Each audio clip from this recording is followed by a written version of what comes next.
श्वेता साहबा से थोड़ी बातें हो जाए।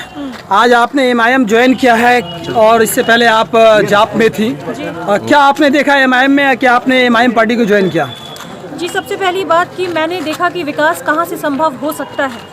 मैं अख्तरुल रहमान साहब के भाषण काफ़ी जगह मैंने सुने हैं और उनके भाषणों में मैंने हमेशा सीमांचल के विकास के बारे में ही सुना है। तो मैं विकास के साथ हूँ और सीमांचल के विकास के साथ हूँ, क्योंकि मैं जहाँ रह रही हूँ मुझे ऐसा लगता है कि यहाँ विकास के नाम पर कुछ नहीं है। जितना भी बोला गया है सिर्फ पेपरों तक वो सीमित है, उनका पालन नहीं किया जा रहा। तो मुझे ऐसा लगता है कि या महिलाओं की बात हो या विकास की बात हो, दोनों ही जगह पे हम देखें तो हमारा सीमांचल एकदम पिछड़ा हुआ है। क्यों? किस बात की सजा हमें मिल रही है? इसलिए मैंने इसमें ज्वाइन किया एमआईएम में, क्योंकि मुझे ऐसा लगता है कि एमआईएम पार्टी जो है वो एक्चुअली में सीमांचल का विकास करने में आगे बढ़ रही है और कोशिश कर रही है एटलीस्ट। और उससे भी इम्पॉर्टेंट बात, जिस तरीके से कल अभिनंदन ने को छोड़ा गया है पाकिस्तान से इंडिया में, जो एक पीस जेस्चर दिया गया है, तो मैं यहाँ पर ये शामिल होकर के आप लोगों को ये बताना चाहती हूँ कि हिंदू मुस्लिम एक है और एमआईएम पार्टी बिल्कुल ऐसा नहीं बोलता कि वो सिर्फ मुस्लिमों का है, वो हिंदुओं का भी है और हम सब एक हैं, हम हिंदुस्तानी। जिला में पार्टी की मजबूती के लिए और पार्टी के जनाधार को और आगे ले जाने के लिए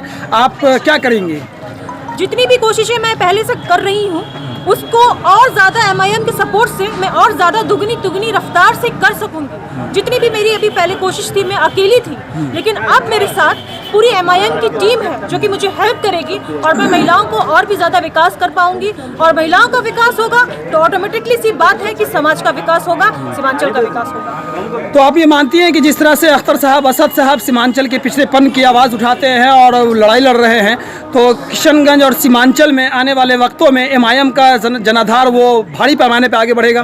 भारी पैमाने पे आगे बढ़ेगा, बढ़ रहा है। आप देखिए, मैं तो खुद हैरान हूँ ये चीज़ देख करके कि मैं जहाँ भी सुनती हूँ मुझे सिर्फ और सिर्फ एमआईएम की आवाज़ ही सुनाई देती है। मुझे ऐसा लगता है कि हर कोई की जुबान पर सिर्फ और सिर्फ अख्तरुल साहब का नाम है, क्योंकि वो काम करके दे रहे हैं। जनता बेवकूफ़ नहीं है, वो देख सकती है अपनी आंखों से।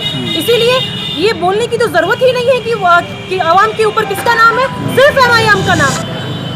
किशनगंज और सीमांचल के अवाम को क्या पैगाम देना चाहेंगे आज आप एमआईएम में शामिल होकर? मैं यही पैगाम देना चाहूँगी कि बेवकूफ़ बनना बंद करें। ये पहले होता था कि जब आपको समझाया जाता था और आप समझ जाते थे और बिना कोई सवाल किए आपको जहाँ बुलाया गया आप वहाँ दौड़े चले गए। नहीं, अपना दिमाग का इस्तेमाल करें, अपना खुद का डिसीजन लें और आप ये समझें कि अगर मैं इस पार्टी में आई हूँ तो कुछ सोच करके आऊँगी। एक पढ़ी लिखी एजुकेटेड डॉक्टर हूँ, कुछ तो देखी होगी मैंने बात यहाँ पे सीमांचल के विकास के लिए, इसलिए मैंने एमआईएम ज्वाइन किया है। लोगों को यही पैगाम दूंगी कि आप भी एमआईएम ज्वाइन करें, एमआईएम को सपोर्ट करें, क्योंकि यही पार्टी है जो आपको आगे लेकर के जाएगी।